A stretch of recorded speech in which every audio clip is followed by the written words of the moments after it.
제목 튀김한 접시의 비밀. 새벽 4시 30분, 세상이 잠들어 있는 시간. 재래시장 골목 끝 희미한 불빛이 켜진다. 구부정한 어깨로 낡은 리어카를 끌고 나타난 할머니. 박순덕, 73세. 사람들은 그녀를 그냥 튀김 할머니라고 부른다. 하지만 아무도 모른다. 이 평범해 보이는 할머니 안에 숨겨진 놀라운 비밀을. 어머니, 또 이렇게 일찍 나오셨네요. 옆 가게 김치 장수 아주머니가 안쓰러운 표정으로 말을 건넨다. 할머니는 언제나처럼 환한 미소를 지으며 답한다. 일찍 나와야 기름도 신선하고 손님들한테 맛있는 거 해줄 수 있지 않겠어요? 그 목소리에는 40년간 변하지 않은 진심이 담겨 있다. 리어카에서 하나씩 꺼내는 재료들. 감자, 고구마, 김말이 등 그리고 작은 플라스틱 통 하나. 그 안에 들어있는 건 할머니만의 특별한 소스다. 정확한 레시피는 할머니만 알고 있다. 아무도 묻지 않았고 할머니도 말하지 않았다. 그저 40년간 같은 맛을 유지해온 신비로운 소스일 뿐이다. 기름이 보글보글 끓기 시작하자 할머니의 손길이 바빠진다. 감자를 썰고 반죽을 만들고 온도를 맞추는 모든 과정이 마치 예술 작품을 만드는 것 같다. 40년간 매일 반복해온 동작이지만 여전히 한치의 소홀함도 없다. 단순한 노점 튀김을 만드는 것 치고는 너무나 정교하고 전문적이다. 오전 8시 첫 손님이 나타난다. 정장을 입은 30대 직장인 남성이 급한 걸음으로 다가온다. 할머니, 김말이 5개 주세요. 급해서요. 얘야, 아침도 안 먹고 나왔구나. 어디 그게 되겠어. 할머니는 말없이 김말이 하나를 더 봉지에 넣는다. 아니에요, 돈 드릴게요. 됐어. 잘 먹고 일해야지. 젊은 사람이 굶으면 어떻게 해? 이런 모습을 지켜보던 시장 상인들의 속삼임이 들린다. 순덕이가 또 공짜로 주네. 장사가 장사지. 그러게 말이야. 저러니까 돈을 못 모으지. 불쌍해. 하지만 할머니는 아랑곳하지 않는다. 오히려 더 넉넉하게 담아준다. 마치 돈보다 중요한 무언가를 추구하는 것처럼. 점심시간이 되자 손님들이 몰려든다. 중학생들, 회사원들, 아이 손을 잡은 주부들까지 모두가 할머니의 튀김을 찾는다. 할머니 튀김이 진짜 최고예요. 이 소스는 어디서도 못 먹어봤어요. 비법이 뭐예요? 칭찬을 들을 때마다 할머니의 얼굴에는 깊은 주름이 더해진다. 하지만 그건 기쁨의 주름이다. 특히 주목할 점이 있다. 할머니의 튀김을 먹어본 사람들은 모두 같은 말을 한다. 이 맛, 어디서 먹어본 것 같은데? 뭔가 익숙한 맛이에요. 하지만 정확히 어디서 먹어봤는지는 기억하지 못한다. 그저 막연히 익숙한 맛일 뿐이다. 하루 종일 부지런히 일해도 매출은 고작 8만 원. 재료비와 자리세를 빼면 순수익은 3만 원 남짓이다. 40년을 이렇게 살아왔다. 그런데도 할머니는 불평 한마디 하지 않는다. 돈보다 중요한 게 있어요. 사람들이 맛있다고 할 때, 그때가 제일 행복해요. 오후 5시 장사를 마친 할머니가 리어카를 정리한다. 남은 튀김들을 보니 아깝다. 지나가던 노숙자 아저씨에게 봉지째 건넨다. 아저씨, 이거 드세요. 버리기 아까워서요. 고맙습니다, 할머니. 복 받으실 거예요. 고개 숙여 인사하는 노숙자를 보며 할머니는 또 한 번 미소 짓는다. 집으로 돌아가는 길 할머니의 뒷모습이 유독 쓸쓸해 보인다. 구부정한 어깨, 느린 걸음, 낡은 옷차림. 누가 봐도 평범한 노점상 할머니다. 하지만 과연 그럴까? 그 정교한 손놀림, 그 특별한 소스, 그리고 사람들이 느끼는 묘한 기시감. 이 모든 것들이 우연의 일치일까? 평범해 보이는 이 할머니에게는 분명 특별한 무언가가 있다. 과연 그 비밀은 무엇일까? 다음 날, 평소와 다른 일이 벌어진다. KBS 다큐멘터리 팀이 시장에 나타난 것이다. 골목 경제, 전통시장의 하루라는 주제로 촬영을 진행한다는 박진우 PD와 김소영 작가. 이들은 시장 곳곳을 누비며 카메라에 담을 만한 소재를 찾고 있었다. 저기 좀 보세요. 김소영 작가가 순덕 할머니의 노점을 가리키며 말한다. 뭔가 특별해 보이지 않아요? 다른 분들과는 좀 다른 것 같은데. 할머니는 여전히 정성스럽게 튀김을 튀기고 있다. 하나하나 온도를 확인하고 적당한 시점에 뒤집고 기름을 털어내는 모든 과정이 마치 숙련된 요리사의 그것과 같다. 촬영팀이 다가가자 할머니는 당황한다. 제가 뭘 잘못했나요? 혹시 자리세 문제인가요? 아니에요, 할머니. 다큐멘터리 촬영 중이에요. 혹시 간단한 인터뷰 좀 해도 될까요? 박진우 PD의 설명에 할머니는 손사래를 친다. 저 같은 사람이 뭘? 그냥 튀김이나 튀기는 사람인데 말이에요. 하지만 촬영팀은 쉽게 포기하지 않는다. 할머니의 일상을 조용히 관찰하기 시작한다. 그리고 곧 이상한 점들을 발견한다. 첫째, 할머니가 사용하는 튀김 기법이 상당히 전문적이다. 둘째, 소스의 맛이 유독 특별하다. 셋째, 그 맛이 어디선가 먹어본 듯 묘하게 익숙하다. 점심시간, 대학생 무리가 할머니 노점에 몰려든다. 할머니, 이 튀김 진짜 맛있어요. 비법이 뭐예요? 어디서 요리 배우신 거예요? 연이어 쏟아지는 질문에 할머니는 당황한다. 그냥, 오래 하다 보니까 이렇게 됐어요. 별거 아니에요. 그때 한 학생이 예상치 못한 말을 한다. 이 맛, 황금튀김 프랜차이즈랑 똑같은데요? 특히 이 소스가 완전 똑같아요. 황금튀김. 전국에 300여 개 매장을 둔 대형 튀김 프랜차이즈다. 순간 할머니의 표정이 굳어진다. 손이 미세하게 떨리는 것이 보인다. 그런 비싼 곳이랑 어떻게 갔겠어요? 우리는 그냥 동네 튀김이에요.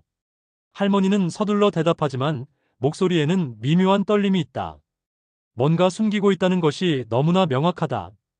왜 프랜차이즈 이야기만 나오면 할머니가 이렇게 불편해할까? 이 장면을 목격한 김소영 작가가 의문을 품는다. 이상해요. 분명 뭔가 있어요. 그날 저녁 작가는 인터넷 검색을 시작한다. 황금튀김 역사, 황금튀김 창업자, 황금튀김 원조, 황금튀김 1호점. 그리고 놀라운 사실을 발견한다. 황금튀김의 창업 연도는 1982년. 창업자는 박성민과 이영수 두 명의 공동 창업자. 그런데 박성민이라는 이름 옆에 작은 흑백 사진이 있다. 40년 전 젊은 여성의 모습. 그 얼굴이 순덕 할머니와 너무나 닮았다. 이럴 수가. 김소영 작가는 박진우 PD에게 급히 전화를 건다. PD님, 혹시 할머니가... 아니, 이건 너무 황당한 추측일 수도 있지만, 하지만 추측이 현실이 될 수도 있다. 더 자세한 조사가 필요하다. 다음 날 촬영팀은 더 구체적인 질문을 준비해서 할머니를 찾아간다. 할머니, 언제부터 튀김 장사를 시작하셨어요? 82년부터니까. 어머, 벌써 40년이 넘었네요. 그럼 처음부터 이 자리에서 하신 건가요? 아니에요, 처음엔. 아, 이런 걸 왜 물어보세요? 별거 아닌데 말이에요. 또다시 대답을 회피하는 할머니. 하지만 김소영 작가는 놓치지 않는다. 82년이라는 연도. 황금튀김 창업 연도와 정확히 일치한다. 그리고 할머니의 불편한 기색. 이 모든 것이 단순한 우연일까? 분명 뭔가 숨겨진 이야기가 있다. 촬영 3일째, 운명적인 순간이 찾아온다. 할머니가 잠시 화장실에 간 사이 강한 바람이 불어온다. 리어카 밑에 끼워져 있던 낡은 종이 뭉치가 바람에 날린다. 김소영 작가가 재빨리 주워보니 그것은 40년 전 신문 기사의 일부였다.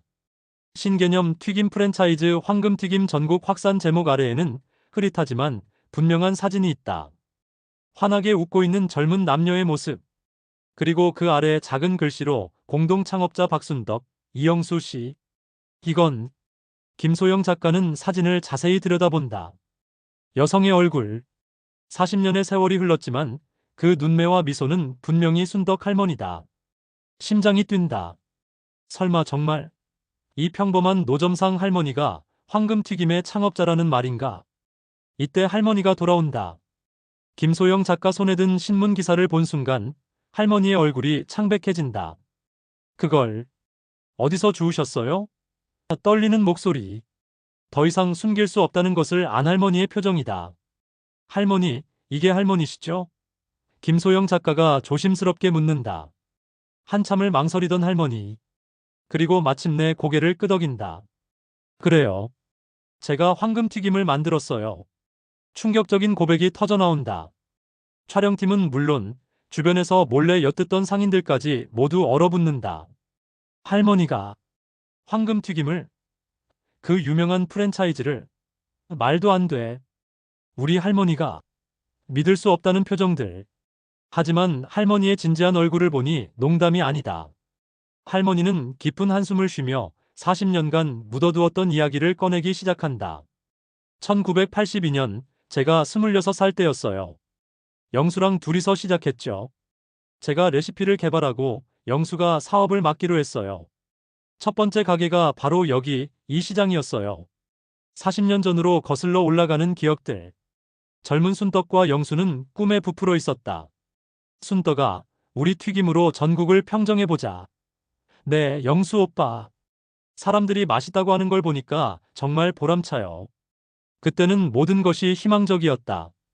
처음 몇 년은 모든 게 순조로웠다.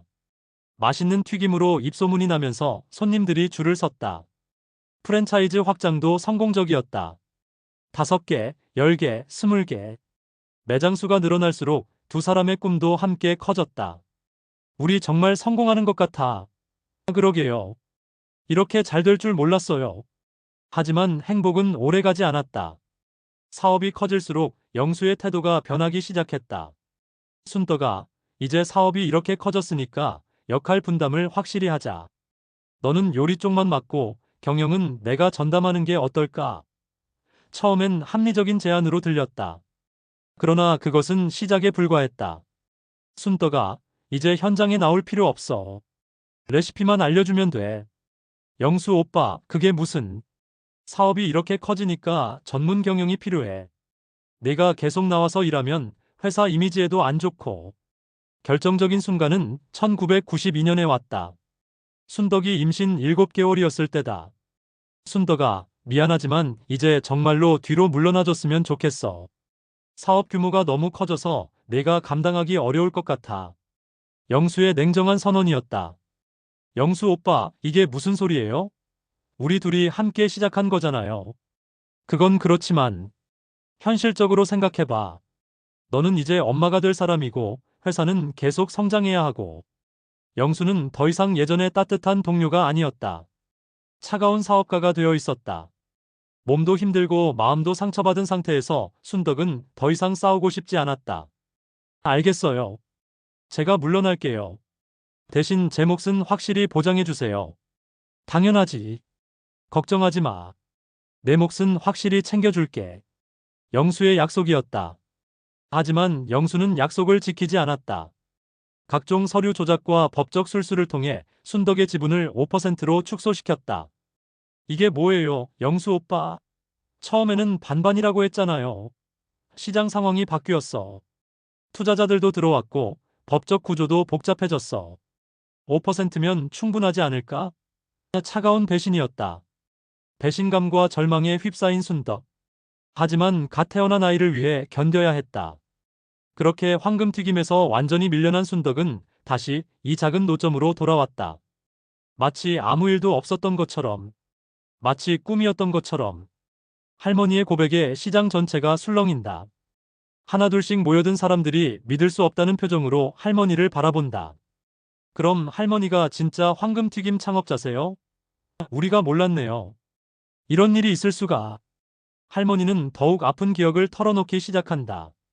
5% 지분이라도 있으니까 처음엔 배당금을 받았어요. 월 20만 원, 30만 원씩. 아이 키우는데 큰 도움이 됐죠. 그런데 할머니의 목소리가 떨린다. 1997년 IMF 때 영수가 연락이 왔어요. 회사 사정이 어려우니까 지분을 현금으로 정리하자고. 그때 받은 돈이 1억 2천만 원. 당시로서는 적지 않은 돈이었지만 황금튀김이 나중에 이룰 성공을 생각하면 터무니없이 적은 금액이었다. 영수가 그러더라고요. 회사가 정말 어렵다고 현금으로 받는 게 낫다고. 저도 당시엔 급한 돈이 필요했거든요. 아이 아버지가 사업 실패해서. 하지만 진실은 전혀 달랐다. 영수는 회사를 정리한 게 아니라 구조조정을 통해 순덕의 지분을 완전히 제거한 것이었다. 그 후 황금튀김은 폭발적으로 성장했다. 100개, 200개, 300개 매장. 연 매출 500억 원. 모두 순덕이 개발한 레시피로 이룬 성공이었다. 그 돈으로 뭐 하셨어요? 김소영 작가가 조심스럽게 묻는다. 아들 대학교 보내고 제가 아팠을 때 수술비로 쓰고 집도 한 번 이사했고 벌써 다 떨어졌어요. 그래서 다시 여기 나와서 장사하는 거예요. 할머니의 담담한 말에 주변 사람들의 눈시울이 붉어진다. 더 놀라운 사실이 드러난다. 할머니가 40년간 간직해온 낡은 서류함. 그 안에서 박진우 PD가 발견한 것은 1982년 원본 동업계약서였다. 할머니, 이거 정말 대단한 거예요. 노란 종이에 바른 글씨로 선명히 적혀 있다. 지분 50%, 평생 유효, 양도 불가. 영수가 나중에 준 계약서는 가짜였던 거예요. 이게 진짜예요. 할머니는 진짜 계약서를 40년간 소중히 간직해왔다.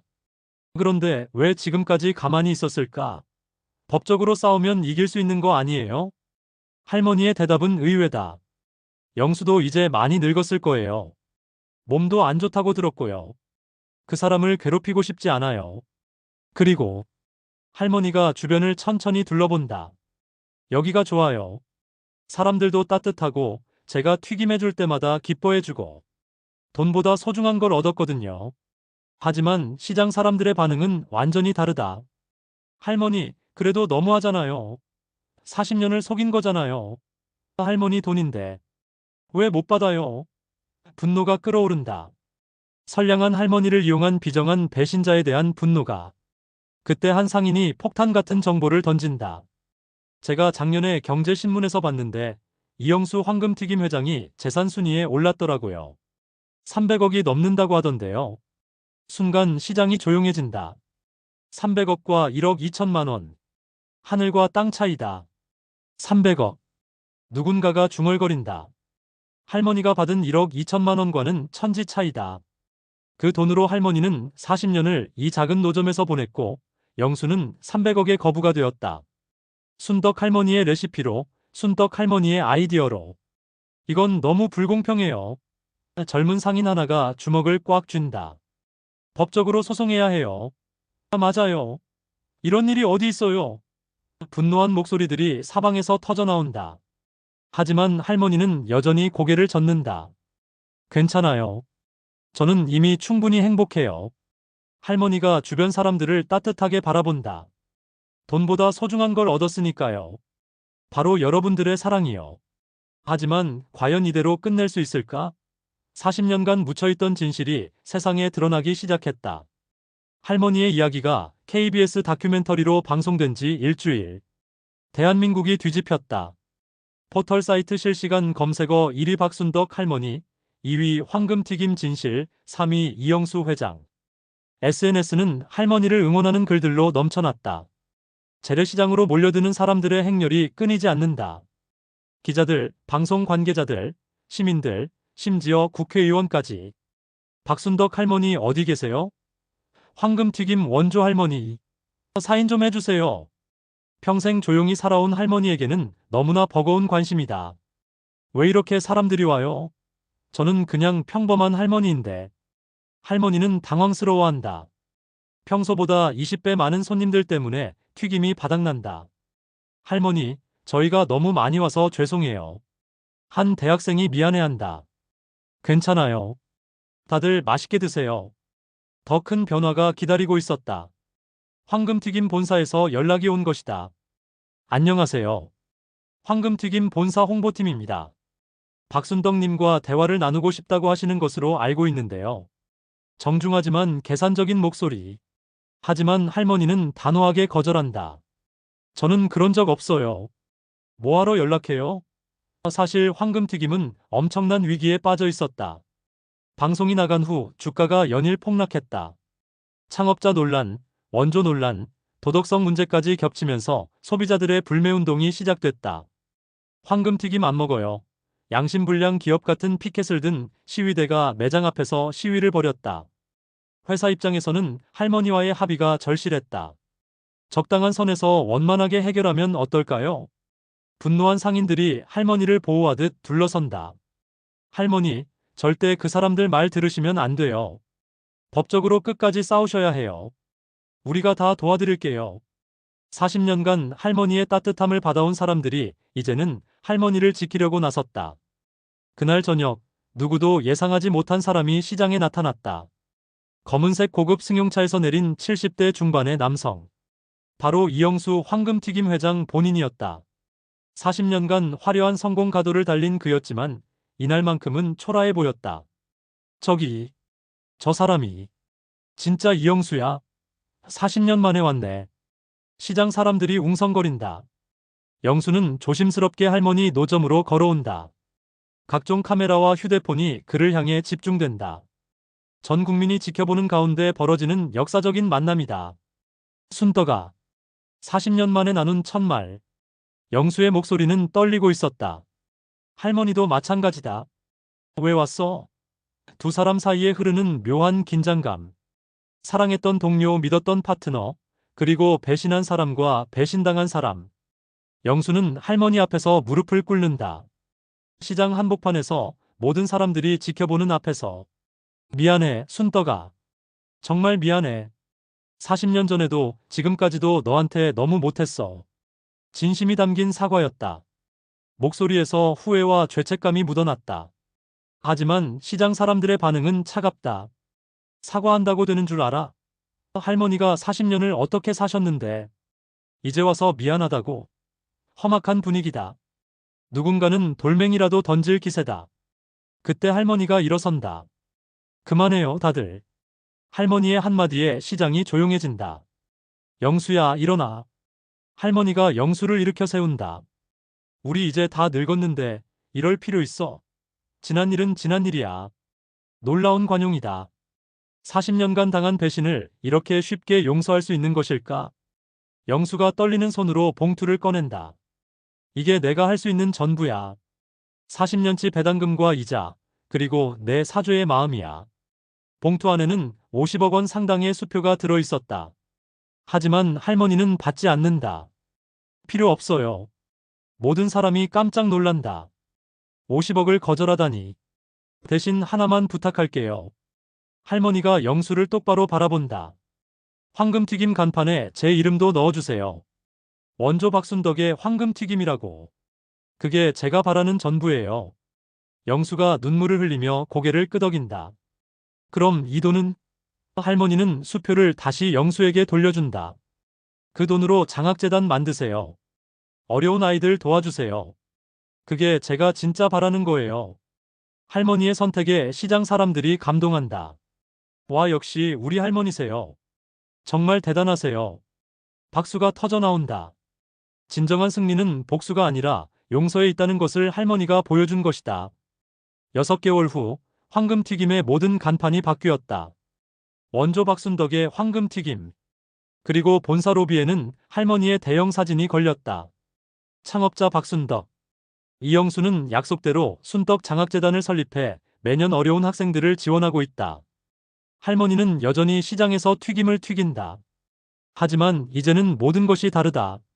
사람들이 할머니를 보는 시선, 돈보다 소중한 게 있다는 걸 깨달았어요. 사람의 마음, 그리고 진정한 행복이요. 어느 따뜻한 봄날, 할머니가 튀김을 튀기며 혼잣말한다. 영수야, 이제 우리 모두 편해졌지? 그리고 환한 미소를 짓는다. 40년간의 한이 완전히 풀린 진짜 행복한 미소였다. 복수보다는 용서를 선택한 할머니. 그녀의 이야기는 오늘도 많은 사람들의 가슴에 따뜻한 감동을 전해주고 있다.